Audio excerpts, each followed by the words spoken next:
자신이 바라보는데도 얻는다. 자신이 느끼는 감정을 바꾸고자 하는 사람은 수없이 많지만 그 방법을 알고 있는 사람은 극히 드물다. 무엇인가에 대해 느끼는 감정을 바꾸는 가장 빠른 방법은 집중하는 대상을 바꾸는 것이다. 만약 지금 이 순간 처량한 기분을 느끼고 싶다면 그리하기는 식은 죽 먹기다. 그렇지 않은가? 과거의 일 중 괴로웠던 경험에 대해 생각하면서 거기에 온통 집중하기만 하면 된다. 그 경험에 대해 충분히 생각을 했다면 다시 그때 감정이 살아날 것이다. 이 얼마나 우스꽝스러운 일인가. 청승맞은 영화를 앉아서 보고 또 보고 싶은가? 물론 그러고 싶지 않을 것이다. 그렇다면 왜 마음속에서 청승맞은 영화를 자꾸 돌려보는 것인가? 이번에는 사람이라면 철학맞은 생각 속에 빠지기가 얼마나 쉬운 일인지, 그리고 자신이 집중할 대상을 결정하는 일이 얼마나 중요한지를 잘 보여준다. 비록 상황이 어렵나 하더라도 우리는 자신이 할 수 있고 또 스스로가 통제할 수 있는 일에 초점을 맞추어야 한다. 지금 이 순간 기분이 좋아지고 싶다면 이는 비참한 기분을 느끼는 것만큼이나 쉽다. 그렇지 않은가? 자신을 행복하게 해 주었던 일, 자기 자신이나 가족 혹은 친구에 대해 기분이 좋아지도록 만들어준 그 일에 대해 생각하기만 하면 된다. 자신이 현재 감사하게 생각하고 있는 무엇인가에 생각을 집중해도 좋다. 혹은 자신이 꿈꾸고 있는 미래에 대해 너무 집중한 나머지 미리 행복한 기분을 만끽할 수도 있다. 이렇게 하면 꿈을 현실로 이룰 수 있는 작업을 시작할 활력을 얻게 된다. 간단한 예를 하나 들어보겠다. 여러분이 비디오 카메라를 하나 들고 파티에 참석했다고 치자. 밤새 여러분은 방 왼쪽 구석에서 실랑이를 벌이고 있는 한 쌍에 대해 카메라 렌즈에 초점을 맞추고 있다. 그들에게 초점을 맞추면서 여러분 또한 이들이 느끼고 있는 분노와 불행에 말려들지도 모른다. 그들의 분노에 초점을 맞추고 있기 때문에 여러분은 아마 이렇게 생각하고 있을지도 모른다. 정말 불쌍한 부부로구나. 이 얼마나 형편없는 파티란 말인가. 이번에는 같은 날 밤 같은 파티에서 왼쪽이 아니라 오른쪽 구석에 초점을 맞추었다면 어떨까?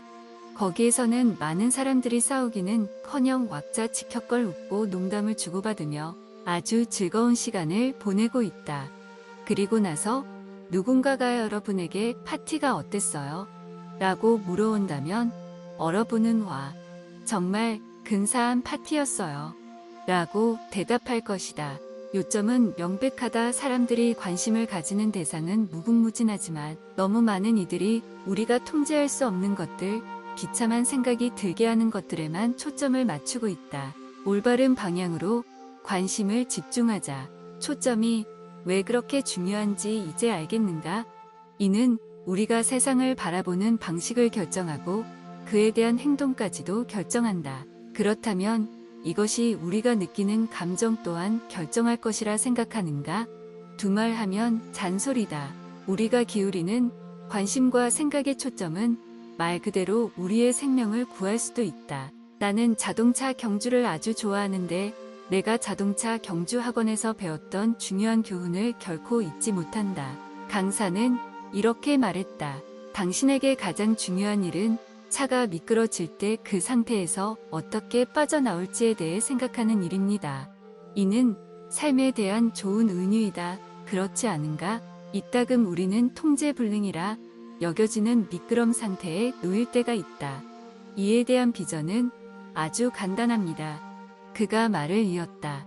미끄러지기 시작할 때 사람들 대부분은 자신들이 두려워하는 대상, 즉 벽에만 집중하기 십상입니다만 당신은 자신이 가고자 하는 방향으로 집중해야 합니다. 우리는 스포츠카를 타고 시골길을 달리다가 갑자기 통제력을 상실한 사람들에 대한 이야기를 분명 한두 번씩은 들어보았을 것이다.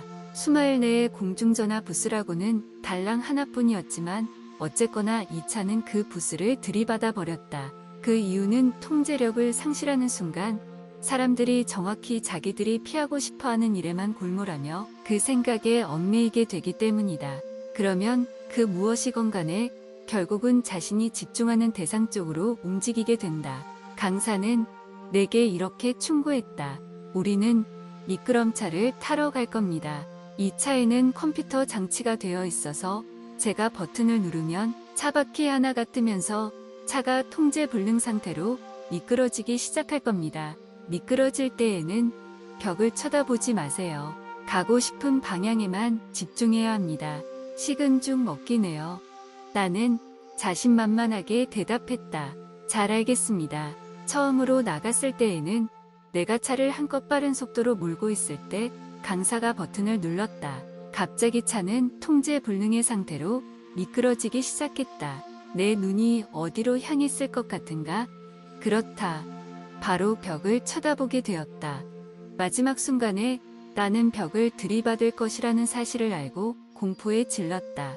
그러나 그 순간 강사가 내 머리를 붙잡고는 왼쪽으로 돌려 가야 할 방향을 쳐다보게 만들었다. 우리는 계속 미끄러지고 있었고 나는 충돌하게 된다는 사실을 알고 있었지만 그가 내 머리를 붙잡고 있는 이상 그가 지시하는 방향을 쳐다볼 수밖에 없었다. 아니나 다를까 그 방향으로 집중하면서 나는 그에 따라 핸들을 돌리게 되었다. 그 일은 마지막 순간에 일어났고 우리는 간신히 위기를 벗어났다. 내가 얼마나 안도했는지 상상할 수 있으리라. 여기에서 알아둘 만한 한 가지 유용한 사실은 다음과 같다. 집중의 대상을 바꾸더라도 즉각 방향을 바꾸기는 어렵다는 점.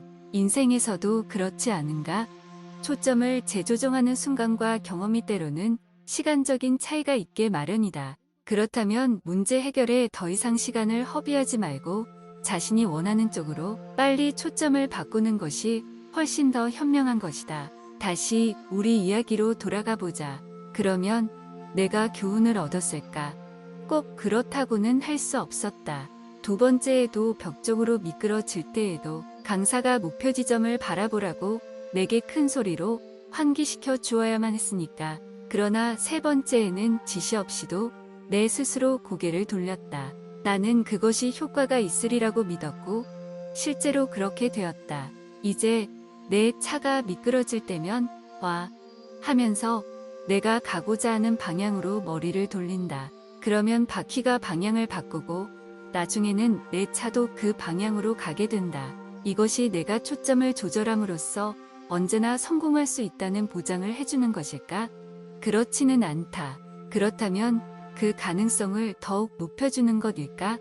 나는 그렇다고 장담한다. 이 이야기가 도대체 우리와 무슨 상관이 있을까?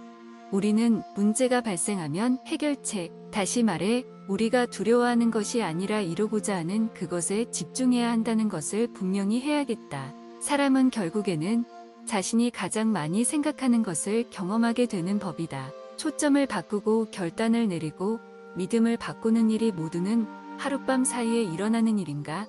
물론 그렇지 않다. 다시 말하건대 이는 근육을 키우는 일과 마찬가지이다. 우리의 근육은 뽀빠이처럼 한순간에 불끈 솟아나지는 않는다. 근육은 서서히 붙는 것이다. 하지만 조금이라도 사고의 초점을 바꿀 수 있다면 여러분의 현실은 결과적으로 엄청나게 바꿀 것이라고 가히 장담할 수 있다. 이제 우리의 초점을 바꾸기 위한 가장 강력한 도구 한 가지를 배워보자. 이는 내가 꿈을 실현하기로 마음먹은 순간부터 매일매일 사용해 온 것이다.